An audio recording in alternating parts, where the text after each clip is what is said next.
everyone. I'm JJ Dixon with the Jacksonville Brotherhood of Police Officers, and we are truly winding down our Black History series. This is next to the last episode, but I'm so honored and so proud to have with me today my son, y'all. Okay, not my real son, but my son, y'all. Okay, this is Richard Hendley, and I'm going to let him talk about everything that he's done, but I'm just so honored because he started out with me as a police explorer some 30 years ago, probably. Yes, probably. yes. All right, so Richard, tell these people who you are. First of all, tell them who you are. Tell them your biological's mom name, because I thank her for having you. Your biological mom's name, and then tell them how you got into police work. First of all, thank you. Thank you for coming. For inviting me. Yeah. This is truly an honor, and so much love and respect for you. You are definitely like a mother to me. Ditto. My mother, my biological mother, Collie, and my father, Richard Hendley Sr. So I became interested in police work after seeing a domestic dispute between my mom and a stepdad, and in that had an officer come by, Officer Tommy Brown. Yes, and he's like my biological brother. We are so tight to this day. I know y'all are. Yes, and he came, and the way he handled the incident and the way he literally talked to me and began to say, hey, let me tell you something. Anytime you need to vent, anytime you need to ride with someone, we have an Explorer program, and you should take advantage of it. And so it was one of those things that was introduced by him. I remember wearing some blue church pants and a white shirt. That's one thing I remember about you when you first came to me as an explorer. He was like a little old man, y'all. You were a churchgoer, you were a believer then, and you're still a believer now. Yes. And I mean, you were not ashamed of the gospel. You were just authentically you, and I could really appreciate that then and now. Yes, and it has been wonderful, even through the ups and downs. We know life is a roller coaster, and walking through this journey is a roller coaster, and riding with Officer Brown, I was introduced to the Police Explorers, and the very first advisor that I met, I think it was Joe Quinn, and for a very short time, and then I was introduced to a person that never broke from in my life, who literally cared for people, definitely young people, and that literally resonated over my life, that I began to take the same path walk as who I call my mother. I can't call her my JSO mother. She's like my mother. My mom know who she is. And to be introduced to a program of law enforcement, and to have you at a tutelage to mentor myself and a few more that I'm still close with, it is just an honor to be one of the ones that's still carrying the torch. Yeah. You guys had a great class. I always knew that I always end up working with kids. I wanted to be an elementary school teacher when I was younger, but that's a whole nother story. But I always knew I wanted to work with kids, and every unit that I had been in, I had been somehow involved with kids. But this time, I was assigned to a unit where I was working with the stadium. I was doing secondary employment. Yes, type I remember stuff. that. Yes. And so as I guess a little bonus, they gave me the Explorer program, and I was like, what am I supposed to do with this?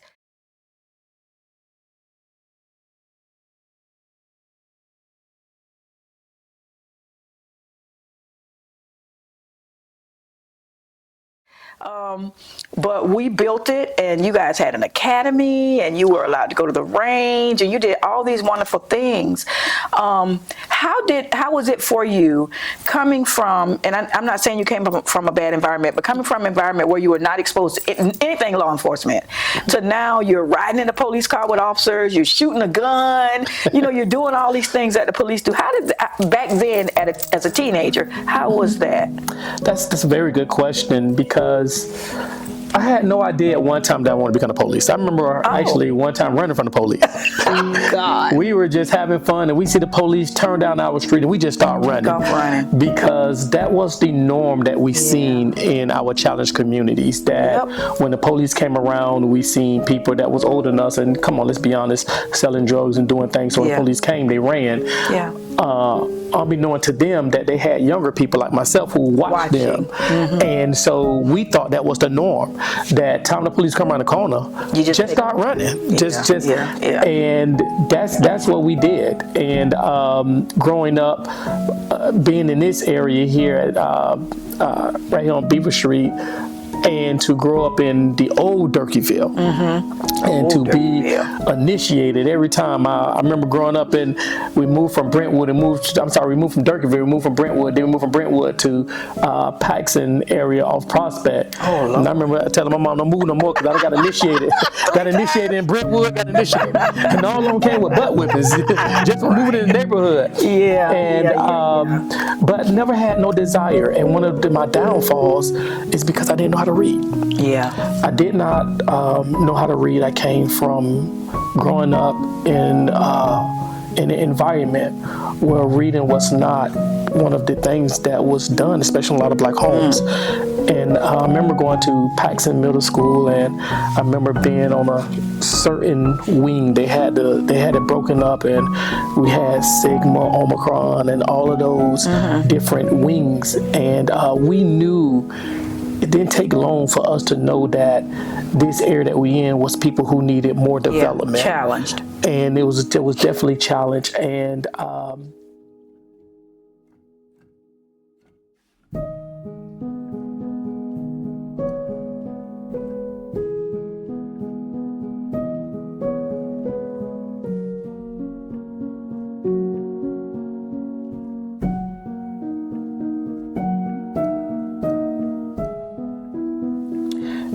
I remember being in third grade, and I remember my teacher, Miss White, who I never forget, because I said she the one that failed me, and then I learned in life that I felt myself. But she said, I know something is in you. And I did not know what.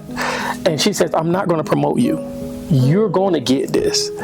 And I remember making 100 on my first test, and she used my test to grade others. But at the same time, so she saw something in you that you didn't see in yourself at that young age. At that young age. Wow. Even one of my pastors back at Grace, a Baptist church, when I remember he was walking down and he looked at me and he said, "You gonna be a preacher?" I'm saying, "Oh, Noah." I just got hey, not me. Last night. No, not me.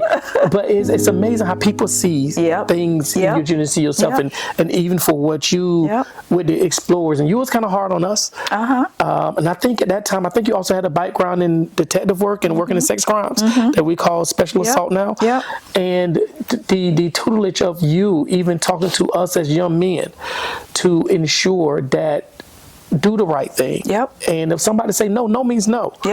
Because you did not want to see any of us arrested. You did not want to read about us. But going through those challenges of reading, and I remember me and a dear friend who I still talk to right now, I'm not going to say his name because he probably don't want me to divulge a weakness that he had. But I remember we took to call it the MLST test back at that time. And for some strange reason, we was in 8th grade, and we scored so high on this test, and went to Piketon Senior High School. And the first day I stepped in 9th grade, I went from what we would call, back in the day, used to call compare, come on, dummy, pass, and went to Piketon Senior High School, and he and I had all honor classes. Wow. Just like that. Just that fast. So it was a change in the mentality, I believe. Yes, it was definitely a change in the mentality, and to sit and try to coach yourself with reading. And we know, especially in the African American communities, reading is not one of those things that we really adapt to. And half of the time it's because we pronounce words wrong growing up anyway. So remember, teacher say, sound it out. You don't want me to sound it out. Sound it out the way I do at home. How you do it here? Right, exactly. you know. So yes. Oh my goodness. Well, that's amazing. And I just want to throw in there that literacy is often an issue. We have seen so many successful people, and I could call off names of entertainers and actors and actresses who were not literate growing up. And somehow they made it, and once they made it, they were able to obtain, the necessary assistance to become very literate. So literacy is not always something that we promote in the African American community, and often it does hold us back because those people that see things in us oftentimes don't point it out to us. That's right. They don't point it out to us, and so you go on through life thinking that you cannot do it, or you don't ever get to a point where you have enough confidence in yourself to do it. Right. So my hat's off to you for doing that. So when you came to the Explorers, though, you were just a sweetheart. You really, really were a sweetheart. And well, we're gonna save this picture here for later. You were a sweetheart. But you knew going through the Explorer program, I think you figured out then that you wanted to be a police officer. I figured out then, yes, that I wanted to be a police officer, riding with several officers that literally adopted me as a young explorer. Yeah. And it was, we had officers that really desired, when I thought they would literally turn their nose up with young people coming to ride with them. Our class is one of those ones that was literally adopted by many police officers to ride. So I don't know, did you threaten them in the background or what? But well, I will say this, and you probably don't know this, that, and this is no knock on anybody who dealt with the Explorers prior to my coming on, but my goal when I came on with the Explorers was to really make it more, how can I say this? I wanted the officers to respect the Explorers, not as little kids, but as young people growing into adulthood who desired to become police officers, because they were the future. They were literally the future. And this is so, it just warms my heart, because I'm full circle sitting here in this seat right now, because this is what I saw 30-something years ago, that this is what I wanted to happen. And I had a class full of them, and some of them remain. We have some in police, some in corrections, and some in other states, and then some of them didn't. But our future was starting to develop. So I wanted the police officers to see our future, and I wanted our future to see the police officers as their friends and their partners, and not as their enemies. And so that was the goal. So we really tried to grow the program. There was no academy class before then. All of the things that we did, as far as you all getting the training, there was none of that. And even though the Explorers were riding with officers, I really tried to push that. I believe I put a criteria on, like you had to ride, of course your grades had to be good and all that kind of stuff, but then you had to ride so many hours during the time when you were in the program. So I really wanted to push that program, because that is the future. Coming in, you had to be, I think, at least 14. Yes. And you could not make anything less than a C average grade. But we pushed for at least B. I would definitely say you push more than so we pushed higher. B's, and many of our students ended up being AB honor roll students. So it was just, and I didn't mean to take over the conversation, but I just wanted to show, or to help you to understand, that it was a push for them to see you all as more than just kids that just wanted to ride with police officers. Our class experienced a lot. We were able to meet and spend time, a little bit of time with the sheriff. And I don't know, do you have those connections? But of course it was, I did. it was that. At that time, when we first came in, Chief Mike Edwards spent a lot of time. Oh yeah, he spent a lot of time with us, and we were able to actually be around a lot of leadership.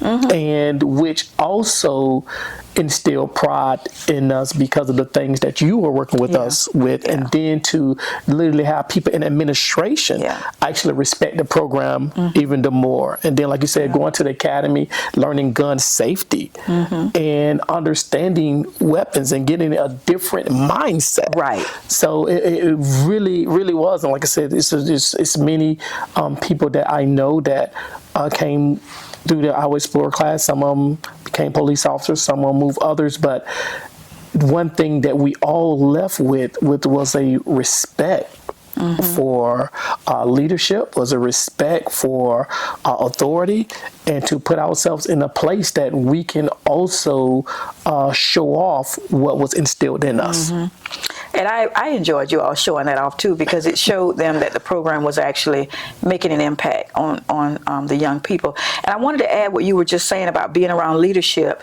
Even the classroom that we used, it was strategically selected by me because it was on the 3rd floor of the sheriff's office, which is where all the administrative offices were. Although it was outside the door where the administrators were, they had to come past it. Wow. They had to walk past it to come and go.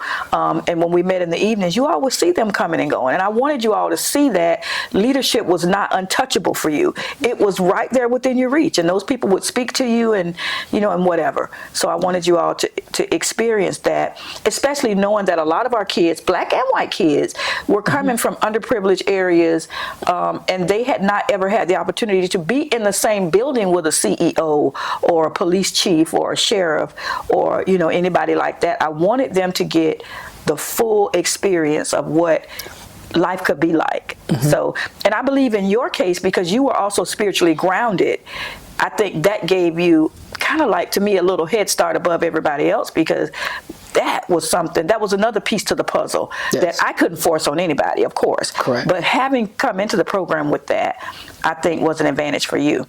Yeah, and you definitely growing up in Titus with the late Pastor R.J. Washington.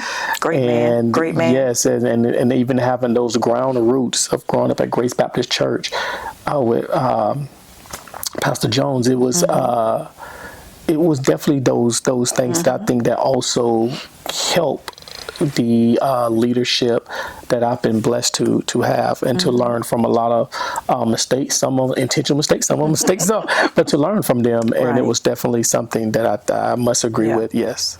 So when did you decide to immediately go into the sheriff's office after you graduated high school, or? Ooh, so this was definitely one of those things that was destined, because I wanted to be a Marine. I wanted to go in the service. Okay. I felt like, I had to learn how to shoot. Yeah, y'all taught me a little something. Got me right. And I knew I could not be a police officer at 21. And also at the time, Sheriff Glover, at the time, he was pushing education. So you had to at least have a 2-year degree to move to a 4-year degree. So I said, I will just go into the service and obtain a degree and work from there. And it didn't happen. For some strange reason, I could not pass that ASVAB, and I'm sitting here like, wait a minute, I have honor classes. I've graduated at a very high level in my class, and couldn't get past the ASVAB, and took it twice. And I remember somebody come with my aunt, and she was like, "Baby, that ain't God's will for you. That ain't for you." So I decided to stay here and attend FSCJ. Decided to stay here to attend FSCJ, and then get some more college, going to Southern Illinois University, and dropping out of there and trying to figure out where do I belong and where do I go. And it was one of those tough things as a young person, because you have all of this tutelage, all this leadership, and you're still also trying to learn who you are. Right. And it was one of those things that was just, I did not know. And I remember talking to you, and you helped me get a job at the sheriff's office. I was working down at Supply. So I said, this must be where I'm supposed to be at. We just need to get me in there. And I worked in Supply, and while working in Supply, I was able to fill out paperwork to eventually start the academy, and started the academy, and then it literally took off from there. Wow. What year did you start the police academy? I started the police academy in 1998. 1998. My goodness. And here we are, 2025. So you've been here for a long time. Yes. I started with the sheriff. I was in 1996. Time I graduated, started with the sheriff office in 1996, and I've been here here since then. Wow. I've been fortunate to work for the Duval County School Board for a little bit of time, but all of my time been here at the Jacksonville Sheriff Office. And you're now a sergeant.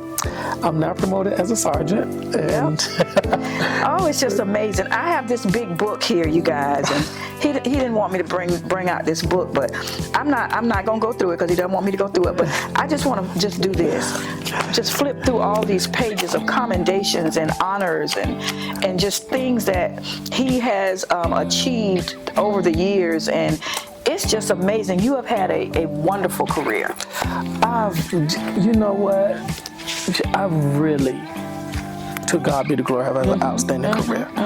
To be here for approximately 28 years now. Oh my God, it can't be 28 years. Approximately 28 years. When I said years 98 to 2025, I really wasn't doing the math in my head, you guys. Wow, So I used to start from 96 to here. Well, we're gonna start from 98. Did we start from 96? Then Wow, we started almost for 30 years. Yes. Jesus. Yes, and to be in a place, and once again, that leadership that was instilled in us, and to be for 28 years and I have a write-up. Yep. Whoa.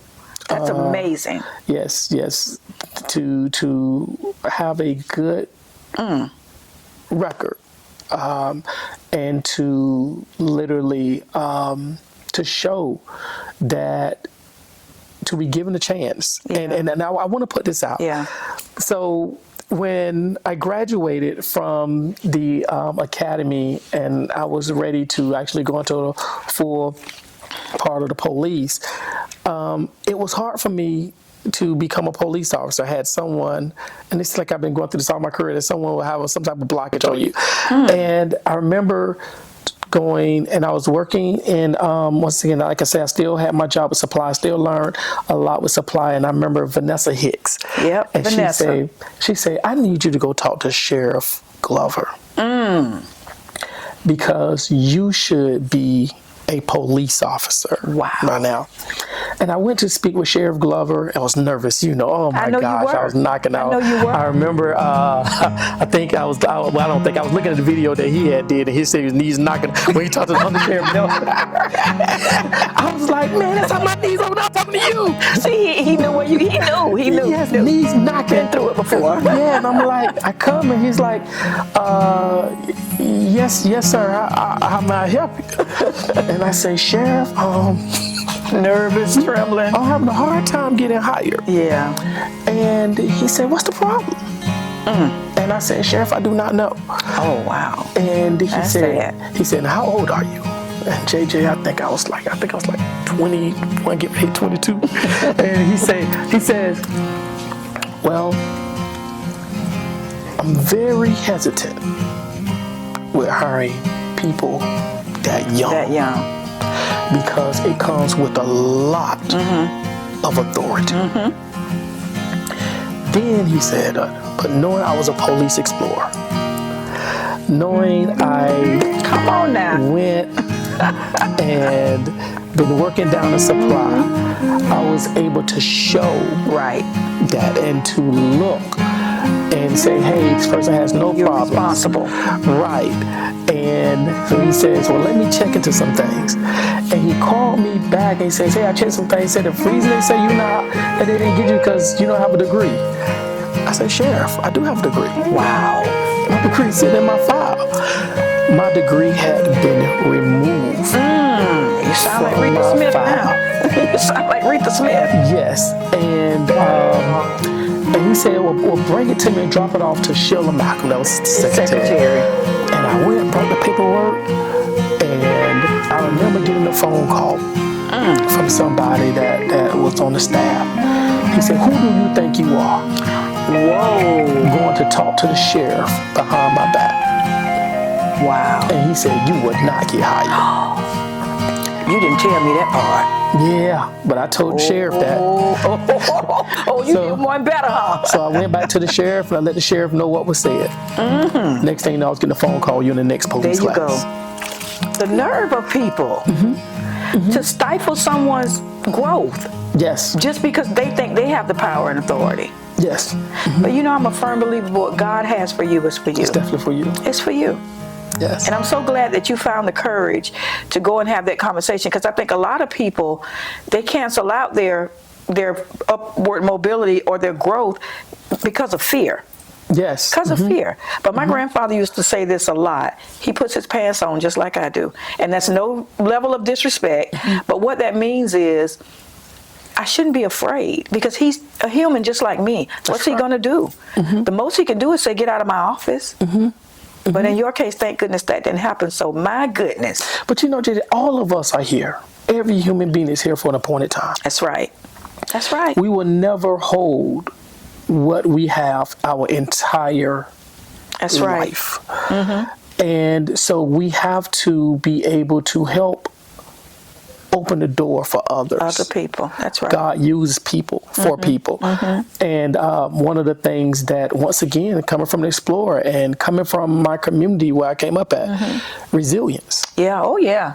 Just because you think a door may close does not mean that door is completely closed. Sometimes you have to have that resilience, but always respectful. Yeah. Always respectful. Well, that's what gets you into a lot of places, because you're respectful.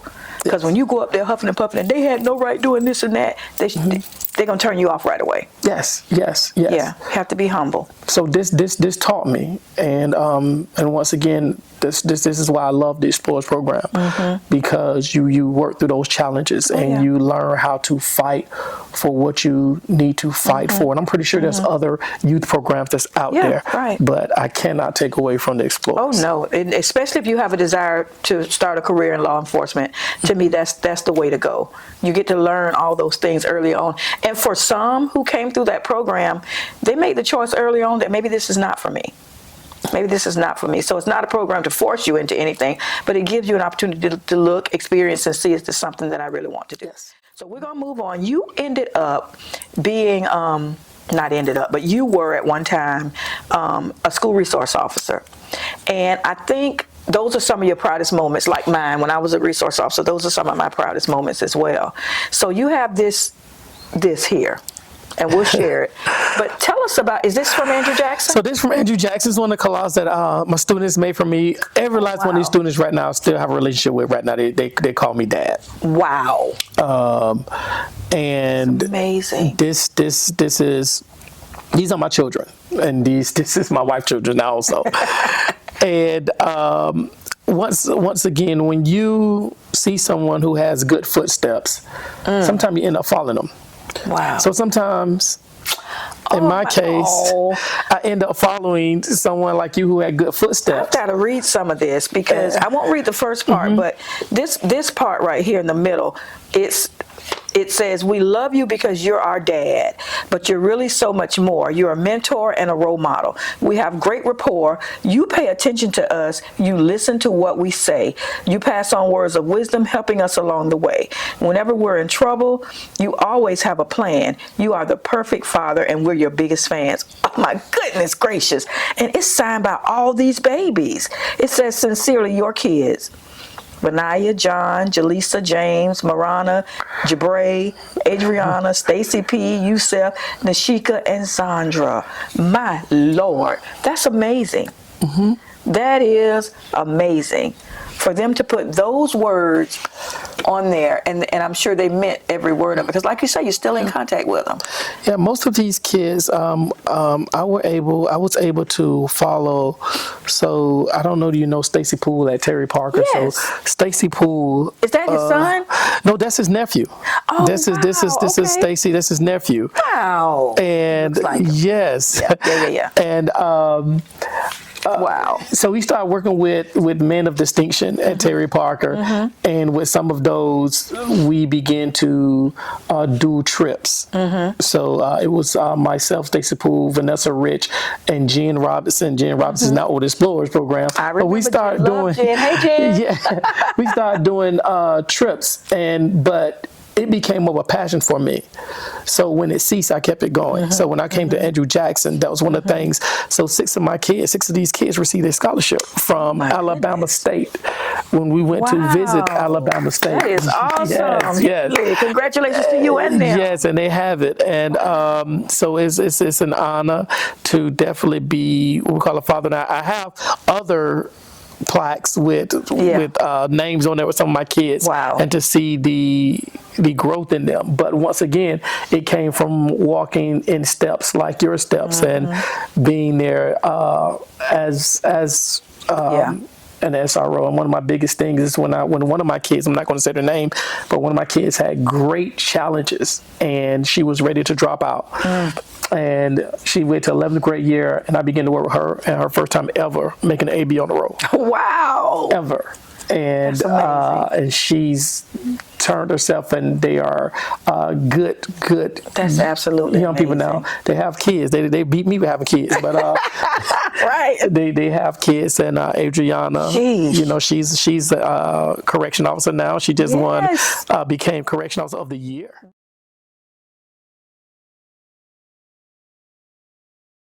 Wow. So great love for Adriana Robinson. This is something to be so proud of. Yes. My goodness. This is something to be so proud of. Oh, that Explorer program, I can't tout it enough. This also came when you were a school resource officer. And it says, school resource officers do the work of parents. This was an article done by Tanya Weathersby at the Florida Times Union. And this top one says, district looks at options for security at schools. And that's you with some of your students. Yes. So actually, this picture right here was taken with my niece, who was actually at Andrew Jackson. They call She and I Talking and stuff. But it was the thing of loving my babies and loving them so much. So working at so many schools, with Jackson being one of my top schools to literally work at North Shore, to work at Grand Park, to work at a lot of our schools. So you did get challenged schools too, because North Shore Elementary was considered a challenge school. Lord knows Grand Park, that's the alternative school. So you had to be tough and rough to work over there. And then Andrew Jackson also has been known to be a challenge school. So to go into schools like that and make an impact on the students to where they want to do something like this is nothing short of amazing. And you have to be genuinely showing them love, because you understand, I think you talked about this on the school resource episode, where you have a job to do. Yes. And there are going to be those times when you're going to have to do your job. You're going to have to make a rest. It's just the way it is when you work in a challenge school, especially. But to be able to find the time and a way to still get through to the children who really were there because they just wanted to get a good education and do better and do well in life, and to make that sort of an impact is just... One of these kids was arrested by me for 2 felonies. No, get out. 2 felonies. And right now, she called me, Dad, what you doing there? I'm mad you missed my birthday. Oh, wow. And Mama, what Dad? And that was the relationship that... When I arrested her and we talked while she was in that back seat, and I had no idea she was listening. And she was listening, and when she got out, she came back and she became my girl. That is my girl. And once more, and through all of this, and we talked about this, you try not to make a name, like you said. They will never pay you enough. I don't know a job too much as you can actually put your life on the line, where people run from and we have to run to. Right. And to pay you that little, that's a heart. That's not a job. That's a heart. That's right. And it's because of that things came out. It came out of nowhere that I was nominated as SRO for the state of Florida. Yes, I was going to get to that. So tell us about this statewide SRO of the Year nomination that you received. So it actually came from John Rutherford, Sheriff Rutherford. Sheriff Rutherford, now Congressman. Yes, now Congressman Rutherford, yes. He was reading the article of the SRO becomes a parent.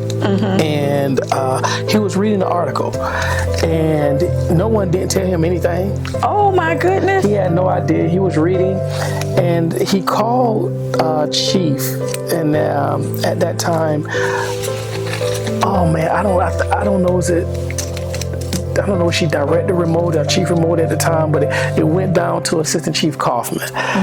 And he was asking, he says, tell me about this Richard Hendley guy. And at first, I think they was all kind of like, well, it's according to why you want to know about him first. Right.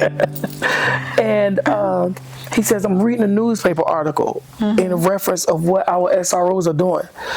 And when, I promise you, when he said something, Jay, I can show you. I think I ended up getting an accommodation. I know I ended up getting an accommodation from Assistant Chief Kaufman, Everybody, from Chief Richardson, from remoted, everyone on the road, and I was just so humbled by it because once again, we don't talk about a lot of things that we do in the schools, and we keep these things. And someone decided to write about him, and I don't know, you know, Tia Mitchell. She's now, I think she's now a journalist, and she's in Atlanta, and sometimes she's working with CNN and all these things here. But she even wrote an article on me, and off guard. But the sheriff was so touched by it. And next thing you know, Assistant Chief Kaufman at the time, he says, we're going to nominate you for the SRO of the state of Florida. That's an honor. I think I'm the only one that's been nominated from Jacksonville. I think so. I've not heard of anybody else being nominated. That is amazing. And when I was looking through this book at some of the commendations that you've received, I'm noticing that not only are there type commendations, but your chain of command, your chiefs and your directors and assistant chiefs, they've all attached handwritten notes to these commendations, which, I mean, that's just taking it a step farther. That's something they did not have to do. And on their handwritten notes, they're telling you, this is what it's all about, impacting the next generation. Wow, what a difference you're making, all those kinds of things. So you should be very, very proud of the work that you've done, because I certainly am. And then this one here, another letter of commendation from the time when you were a school resource officer, correct? Yes. Is that this one? Tell me about this one. So this was the one that some young people had carjacked, and they decided to run to Andrew Jackson, and they had just did a carjacking, and the students that you have, it's amazing with the relationship that you have with your students. Oh yeah, because we, as a school resource officer, I think we represent every organization, sheriff office. You represent, you're an investigator. You are community focused officer, and you are SWAT because you are the first person at that school, and you are the incident commander until someone comes. So you represent everything as an SRO. No one comes. Right, many times no one comes. By the time they get there, it's already done. Right. So you had to have a love where I think that it's a love where the kids had a fear for you, but they had a righteous fear for you, and it was a respectful love, because there is no way one officer can control 5,000-6,000 children. Correct. Yes, that many kids, and so they had to know that. Wait a minute, how can one officer at a school control an entire school? It's hard. It's hard, but it's only done by respect, and it's only won by respect. That's right. And then they have a fear, and what I mean by a fear is not that they're inferior to us, but it was a righteous fear that they respected us to a level. So when we say something, they end up doing it. Right. And so to be in a place where you have 1,200, 2,000, well, 2,000 is only at Sandalwood and, and Mandarin. But still. But to have that, so when these kids came over and jumped, all of my kids knew how to come talk to. And we end up putting the school on lockdown. And these kids know that when they heard Officer Hendley's voice, like literally, and this is the thing that at the time I was there, I had gangs at my school. And we had a way that we respect each other. And I respected them. They respected me, even though they're young people and stuff. But we had a way that we respected each other. So these young people were carjacked, and they was running back to the school, and they went to jump the gate, and my kids let us know. They was talking to me, hey, this who it is, this where they at. Wow. And we were able to capture all of them and to have that accommodation for all the officers involved. But it came relationships. This keeps coming up in other interviews as well. And I was just talking to Lonnie Miller Jr. the other day, talking about how his father was able to solve so many crimes and capture so many bad guys. And he talked about that it was simply because of the relationships and the respect, the way that he talked to people and dealt with people was the only way he was able to do that. So it sounds like you had that kind of mastered as well. Yes. And that's one thing, when those kids see you as their protector and their friend, they're going to make sure that no one, comes in there and gets by with anything. That's right. That's wonderful. That is absolutely that's wonderful. Right. Well, I know you spent a lot of time as an SRO. You did some time at the Police Athletic League as a sergeant, though, right? Yes, as an officer and a sergeant. Oh, that's right. You sure did. Yes. You sure did. So you did some time there, and then you went on to the detective division. You've been moving went to the around. Academy. Sure did. Academy, I forgot about Went that. to the Academy, sergeant at the Academy, then moved from the Academy, moved to investigations. Yeah. You've been moving around. And now oversee the community engagement once again to help oversee the Explorers program. Yep. Oversee the program that got you started. That got me started. The ground root that got me started, I'm now a person that's over it. Oh my goodness. That is absolutely amazing. That's just a story that needs to be a movie. that is truly one of those stories that will just make you so happy. Yes. Because this is the reason why we did it. This is literally the reason why we did it. And then to know that we paid it forward, and now you've paid it forward, and your kids are going to pay it forward. This is how we make change in our communities, in our state, and in the world. This is how we make change. Yes. Yeah. So I'm going to give you an opportunity, if you can think of any parting words that you would like to give at this time. I'm going to give you a chance to do. Before you do, I gotta mention my beautiful daughter-in-law, Bobby Hendley. I gotta mention Bobby because I don't want you to be on here and not saying hey to Miss Bobby. Bobby, I love you. I love you. I love you. All right. Do you have any parting words? And out of respect, first, definitely. I'm definitely a spiritual person. Definitely thank God that we're able to be here and to impart this wisdom and knowledge that come from the Brotherhood of Police. And I also want to take the time to thank our Sheriff Waters. Oh yeah. For allowing me the opportunity to do this and to participate in this. Because it could have been one of those things that he could have said hold off on. Yeah, right. And he gave the green light, and so I want to thank Sheriff Waters for giving us the opportunity, and for him actually, well, not sit in this seat, but to do a cast on with the Brotherhood of Police. But one thing I like about this Brotherhood as I end is a lot of times we looked at the Brotherhood as a minority organization, which, let's be honest, that is the background, because we've seen things that we cannot erase history. Yeah, right. History is what it is. And the only way that you can advance from the past is to know the past and then think of ways and ideas and ideologies to help to pave the way for a better. And to be in a place that at one time when African Americans did not have the coverage that our counterpartners had in the early years of police force, then you had organizations that came in and was able to help pay people rent at the time they were out of work. So, and when I came on to this organization, it was just not black. That's right. It was not. It literally, we were a diverse. Now, granted, you probably had more blacks. That's right. But this was not. It was not a one race organization, and it's still not. And it still is not. And I'm so glad you brought that up, because people need to know that we are not an all black organization that we do have members in the Brotherhood who are Caucasian and other races as well. Yes. So, and that was one of the things that got me, like really, because it was a love for all people. that's right. If you was a minority woman, you was a minority. If you was Hispanic, you were a minority. Yep, that's right. But it was not just really for a minority, it was just to give a voice. Right. And to let that voice be an echo.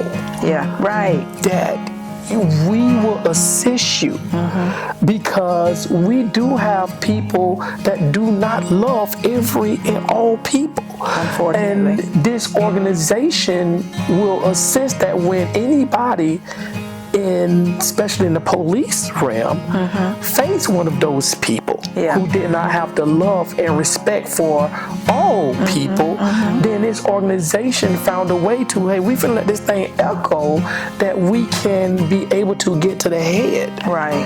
And we've and you've been a witness, and we've had some things where we've literally went to the sheriff themselves. That's right. Many times. To bring out some things for not just blacks, but just for the department to let this be a better Jacksonville, let's be a better department. And the sheriff office, Jacksonville Sheriff Office, I know you can contest, this is one of the best agencies. This is a very good agency. Absolutely. It is a very good agency. Is there a path? It's always a path for improvement. With everywhere we go. So my departing words is I thank God for the Brotherhood of Police. Oh, yeah. And I thank God for its leadership, past and current, leaders of the Brotherhood of Police. But I thank God for the diversity. Yes. Yes. The diversity that's here. It's necessary. And that we, as when people see us, it's not highlighted a lot. But this is an organization of love. And to help young people prosper, and people that join this organization prosper. And it was because this organization that says, hey, look, you need to be on Chris told us when I got hired. You need to be on time. Yep.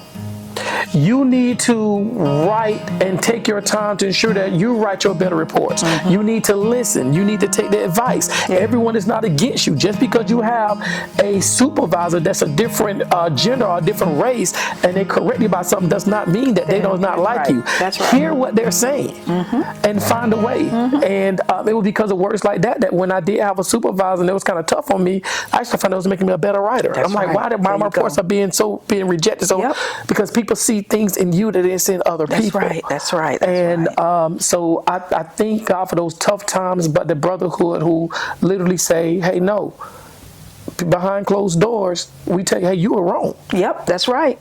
You were wrong. That's right. Okay?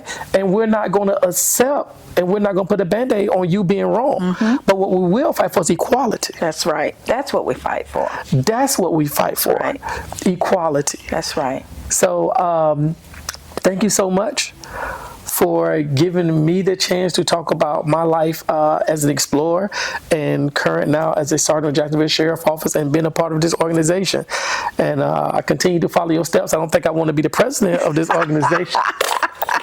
Come on. It's a lot of work. It's a lot of work. People do not see it. Come on. But continue to do what to do, and to the leaders of the Brotherhood, continue to do, and to the members of this Brotherhood, continue to do, and to the Sheriff Office in all, continue to do what we do, and that's to be a premier law enforcement agency.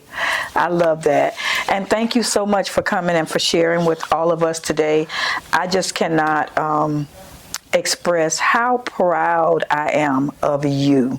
I am just so proud of you for all of the hurdles that you overcame, and for all of the achievements that you made, and for all of the things that you are continuing to do in life, in your ministry, in your career. And I know that you are winding down now. You're coming down the other side of the hill. You'll be over here with me in retirement soon. It's going to be a few years, but soon. You know, time goes by so fast. But I'm just so happy that I have had the opportunity to tell you publicly how proud I am of you. And I'm just looking forward to see what's next with you, because it just don't stop. It don't stop. And it's just been a pleasure spending this little bit of time with my son, Richard Hendley. Thank you again, Richard. Thank you so much.